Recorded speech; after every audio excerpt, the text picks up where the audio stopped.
Hello friends, स्वागत है आपका अपने यूट्यूब चैनल में। और UPPCS mains 2021 daily answer writing program का आज हमारा 21वां दिन है। यानी आज हम GS1 का क्वेश्चन देखेंगे। और अगर आपने बाकी के हमारे 20 वीडियो नहीं देखे आप देख लीजिए, और आपने अगर अब तक हमें सब्सक्राइब नहीं किया तो आप कर लीजिए। आइए शुरू करते हैं। आज का जो हमारा क्वेश्चन है वो है एक फेमस पर्सनैलिटी के ऊपर, और उनका कॉन्ट्रीब्यूशन हमने देखना है अवेकनिंग इंडिया में। और वो फेमस पर्सनैलिटी है राजा राम मोहन रॉय। अगर मान लीजिए ये क्वेश्चन हमारे 12 मार्क्स में या 8 मार्क्स में आता है तो किस तरह से हमने इन्हें हैंडल करना है, आइए शुरू करते हैं। देखिए, राजा इंट्रोडक्शन में हम राजा राम मोहन रॉय जी के बारे में बता सकते हैं कि वो क्या थे, एक इंडियन रिफॉर्मर थे, जिन्हें हम कहते हैं एक तरह से ये पायनियर थे हमारे मॉडर्न इंडिया का जो रिनेसा था उसका, या हम कह सकते हैं इन्हें फादर ऑफ बंगाल रेनेसा या फादर ऑफ इंडियन रेनेसा भी कहा जाता है। एक तरह के रिमार्केबल फिगर है ये हमारी इंडियन हिस्ट्री में, और इन्होंने रिमार्केबल रिफॉर्म भी लाए। रिमार्केबल रिफॉर्म इन्होंने लाए 18th एंड 19th सेंचुरी में। जो हमारी 18th और 19th सेंचुरी की इंडिया की सोसाइटी थी वो काफ़ी रिग्रेसिव थी, तो इन्होंने रिमार्केबल रिफॉर्म लाए। क्योंकि इनका बर्थ जो था वो 1772 में हुआ था, और ये इनकी डेथ हुई थी 1833 में। इसलिए 17th और 18th सेंचुरी के रिमार्केबल फिगर में से एक हैं, जिन्होंने सती, चाइल्ड मैरिज, एबॉलिशमेंट और बहुत सारे सोशल जो पर्दा सिस्टम था, पॉलीगैमी था, इन सब के खिलाफ इन्होंने लड़ाई लड़ी। तो एक तरह से हम इनका सारे कॉन्ट्रीब्यूशन देख लेंगे और फिर हम बताएंगे कि इन्होंने अवेकनिंग इंडिया कैसे की कंक्लूजन में। तो इनके द्वारा रिलीजियस रिफॉर्म्स क्या क्या लिए आए गए वो हम लोग देख लेते हैं। तो देखिए, 1814 में इन्होंने आत्मीय सभा फॉर्म करी, जो कि मीनिंगलेस जो रिचुअल थे, मीनिंगलेस रिचुअल उनके खिलाफ उसने काफ़ी कुछ बोला। कास्ट जो रिजिडिटीज़ थी उसके खिलाफ इन्होंने आवाज़ उठाई। इसके अलावा रिलीजियस फॉर्म में इन्होंने देखिए वेद का अध्ययन किया, उपनिषद का अध्ययन किया, इन्होंने कुरान का भी अध्ययन किया, इन्होंने बाइबल का अध्ययन किया।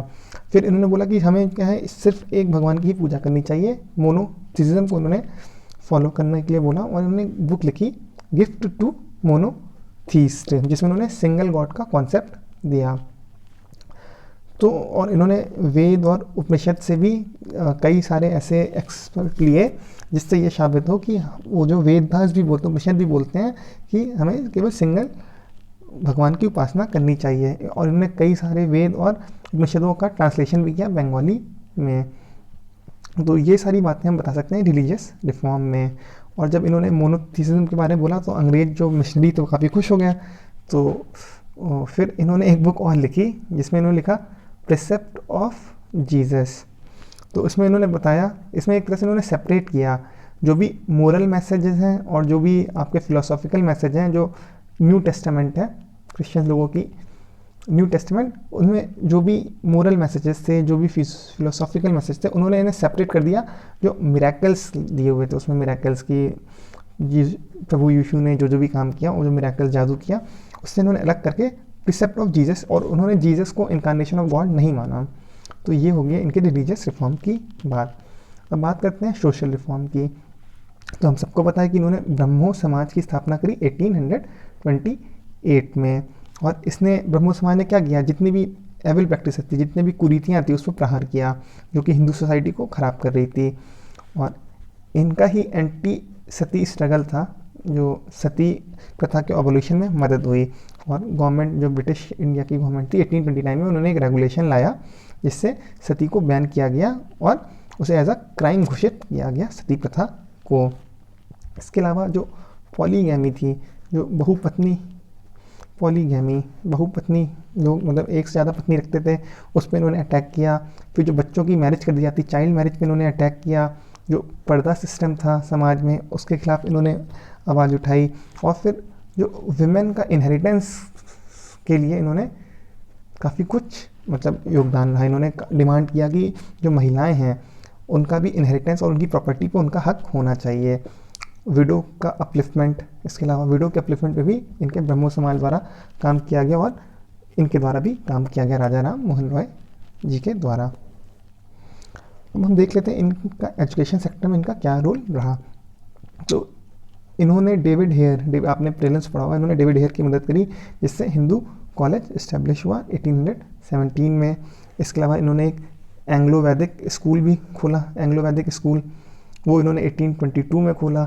इसके अलावा इन्होंने वेदांत कॉलेज खोला, वेदांत कॉलेज 1825 में खोला। अब इनके स्कूलों की खासियत ये थी कि ये बिल्कुल जो अंग्रेज़ों के स्कूल थे उनके तर्ज पे थे, और जो साइंटिफिक स्टडी, मैथ्स हो गया, फिज़िक्स हो गया, केमिस्ट्री हो गया और बॉटनी, ये सारे विषय भी पढ़ाते थे। इसके अलावा हम ये कह सकते हैं कि एजुकेशन रिफॉर्म में इन्होंने पहली बार न्यूज़पेपर, बंगाली में न्यूज़पेपर इन्होंने लाया। नहीं, पहला बंगाली न्यूज़पेपर नहीं था, लेकिन इन्होंने बंगाली में एक न्यूज़पेपर लाया जिसका नाम था संवाद कौमुदी। ये सब हम प्री में पढ़ते हैं। इसके अलावा पर्जियन लाया, मिरातुल अकबर। तो ये हम बता सकते हैं एजुकेशन में इनका क्या क्या रोल रहा। हिंदू कॉलेज में, एंग्लो वैदिक स्कूल में, वेदांता कॉलेज में, जहाँ पर फिज़िक्स, केमिस्ट्री, मैथ्स, बॉटनी सब पढ़ाई गई। उसके अलावा जो इंडियन नॉलेज सिस्टम था उसे भी पढ़ाया गया, जो हमारा वेदांत था उसे पढ़ाया गया। प्लस जो वेस्टर्न जो आपका फिजिकल साइंसेज या वेस्टर्न सोशल साइंसेज की जो बात हुई, वो इन्होंने अपने स्कूल और कॉलेजों में पढ़ाया। ये हो गया आपका एजुकेशनल रिफॉर्म की बात। अब आते हैं हम इंटेलेक्चुअल रिफॉर्म्स की बात।